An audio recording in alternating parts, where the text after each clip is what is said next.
Sahabat pendidikan karakter, membongkar Merdeka Belajar edisi yang ke-10, Merdeka Belajar Universitas Ambyar.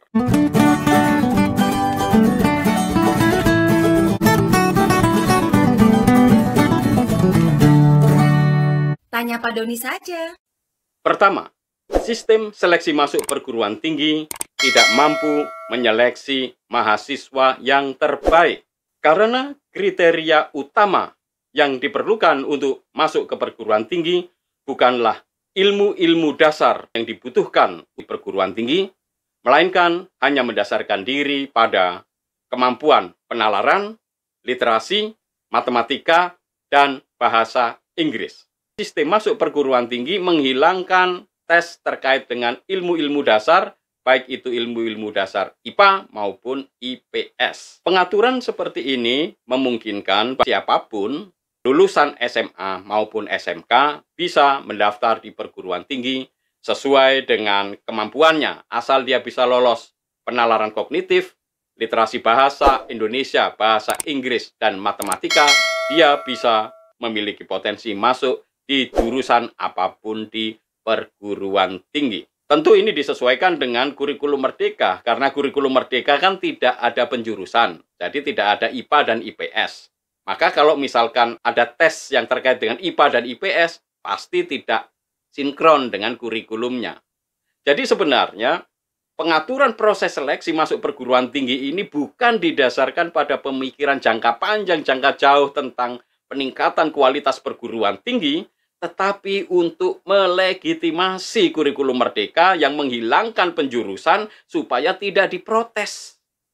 Seleksi masuk perguruan tinggi tidak mampu menyeleksi mahasiswa-mahasiswa terbaik karena anak yang memiliki peminatan IPS pun ternyata dia tetap bisa masuk di jurusan-jurusan IPA, sains di perguruan tinggi asal dia memiliki nilai matematika yang baik. Di situ kuncinya. Jadi di dalam surat keputusan menteri itu untuk mereka yang peminatannya itu tidak terkait dengan sains, maka yang diuji hanya matematikanya saja. Jadi, poin pertama adalah seleksi masuk perguruan tinggi tidak mampu mendiskriminasi dan menyeleksi mahasiswa-mahasiswa terbaik sesuai dengan penjurusannya. Tentu ini akan menjadi bermasalah. Karena apa? Mahasiswa yang dalam peminatannya itu memilih bidang-bidang IPS, tetapi kemudian dia itu ingin masuk ke IPA di perguruan tinggi masih tetap bisa masuk karena dia bisa mengandalkan pada nilai matematikanya saja.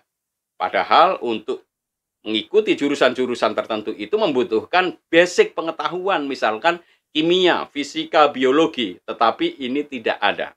Maka saya bisa membayangkan itu mahasiswanya pasti MKDU-nya juga bisa mengalami kesulitan dan para dosennya juga mungkin akan merasa sulit mengajar anak-anak yang tidak memiliki basic fundamen keilmuan di dalam tingkat pendidikan sebelumnya. Proses seleksi masuk perguruan tinggi yang tidak mampu mendiskriminasi dan menyeleksi mahasiswa terbaik di perguruan tinggi, terutama di jurusan sains dan teknologi, maka ke depan jurusan seperti ini justru akan semakin menurun karena tidak diisi oleh individu-individu mahasiswa yang memang memiliki kompetensi di dalam sains dan teknologi.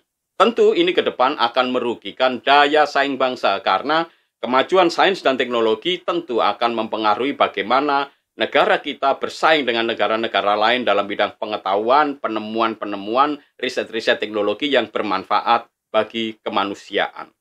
Yang kedua, proses seleksi masuk perguruan tinggi ternyata lebih memprioritaskan mereka yang punya uang, punya duit daripada mahasiswa yang berasal dari latar belakang ekonomi, mungkin status sosial ekonominya rendah, tetapi memiliki kemampuan dan potensi akademik yang baik.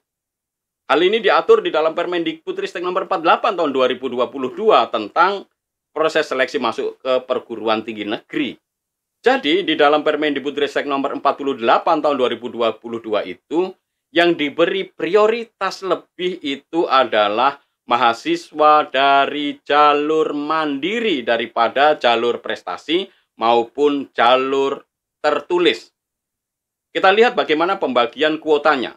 Nah, untuk jalur prestasi, maksimal adalah 20% dari daya tampung. Untuk jalur tulis, paling sedikit 40% dari daya tampung. Tetapi untuk jalur mandiri, maksimal 50% dari daya tampung. Kita tahu perbedaannya ya. Jalur seleksi prestasi itu berdasarkan nilai raport dan prestasi-prestasi yang diperoleh oleh peserta didik. Jalur tulis jelas tadi ada perjuangan bersama-sama secara objektif untuk masuk di dalam jalur yang bersaing secara objektif. Jadi jalur tulis menurut saya jalur yang lebih objektif, yang menentukan seseorang itu punya kompetensi lebih baik atau tidak, karena itu diuji lewat jalur tulis. Meskipun tadi saya bilang tidak ada jalur tulis yang materi-materinya adalah IPA terpadu atau IPS terpadu. Tetapi jalur tulis tetap merupakan proses seleksi yang lebih objektif dibandingkan dengan jalur prestasi yang jumlahnya 20%. Jalur prestasi 20% ini juga bermasalah karena menimbulkan banyak potensi manipulasi, baik itu dari pihak sekolah ya, maupun dari pihak universitas. Karena ketentuan masalah prestasi dan lain-lain itu diatur dan ditata oleh universitas itu sendiri. Yang ketiga, jalur mandiri kita tahu adalah jalur ketiga, jalur terakhir. Ketika seseorang tidak sanggup masuk di dalam jalur prestasi maupun tidak sanggup masuk di dalam jalur tulis, dia bisa masuk di dalam jalur mandiri. Jalur mandiri ini selama ini diidentikan dengan jalur siapa punya uang, siapa bisa masuk di sana. Meskipun dalam ketentuan ada bahwa ketika seseorang masuk jalur mandiri harus berdasarkan pada kriteria objektif tentang penilaian dan bisa mempergunakan hasil seleksi tulis, tetapi faktanya jalur mandiri sangat tergantung dari seberapa besar kemampuan mahasiswa membayar ke perguruan tinggi. Dan jalur mandiri ini diutamakan atau diatur, ditata semuanya secara otonom oleh pimpinan tinggi perguruan tinggi. Akibatnya apa? Perguruan tinggi negeri yang berkualitas, yang bagus, berpotensi terjadinya manipulasi, korupsi, dan kolusi di kalangan para panitia untuk seleksi masuk perguruan tinggi berdasarkan jalur mandiri.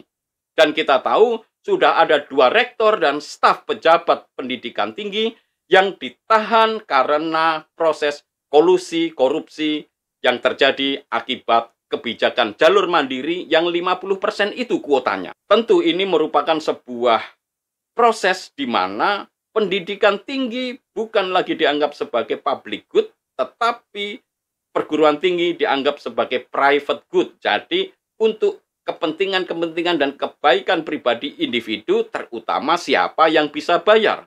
Maka tidak mengherankan kapitalisasi pendidikan itu sangat tinggi sehingga Merdeka Belajar di era Nadiem ini justru membuat universitas itu menjadi lebih mahal. Orang banyak mengeluh tidak ada bedanya lagi antara universitas negeri dengan universitas swasta karena sama-sama mahal biayanya. Yang ketiga terkait dengan kualitas lulusan mahasiswa kita. Kualitas lulusan perguruan tinggi kita dipertanyakan, terutama kualitas lulusan pendidikan doktoral untuk S3. Mengapa? Karena di dalam Permendikbud nomor 53 tahun 2023 tentang penjaminan mutu pendidikan tinggi, kita tahu bahwa mahasiswa calon atau kandidat doktor tidak wajib menulis kajian-kajian keilmuan di dalam jurnal internasional, tentu akan membuat kualitas lulusan S3 kita tidak mampu bersaing dan tidak setara kualitasnya dengan keilmuan di dunia global, karena kita tahu doktoral itu adalah sebuah proses pendidikan tertinggi di mana dia harus melakukan dan menemukan sebuah penemuan-penemuan melalui hasil risetnya, terutama dalam bidang-bidang yang lebih spesifik. Dan untuk menentukan apakah penemuan-penemuannya ini merupakan penemuan baru sehingga seorang kandidat itu pantas masuk atau diangkat sebagai kolega doktoral, tentu membutuhkan review dari para ilmuwan lain di bidang sejenis yang diakui secara global.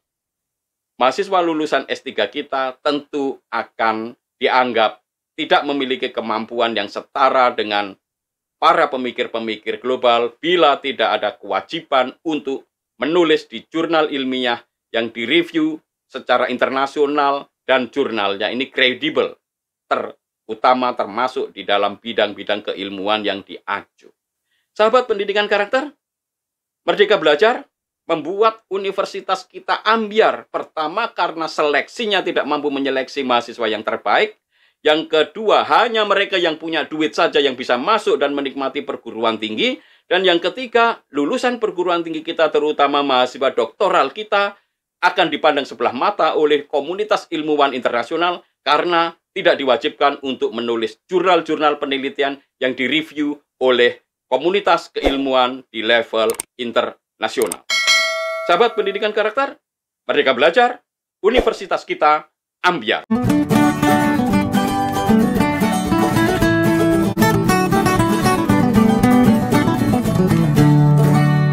Tanya Pak Doni saja.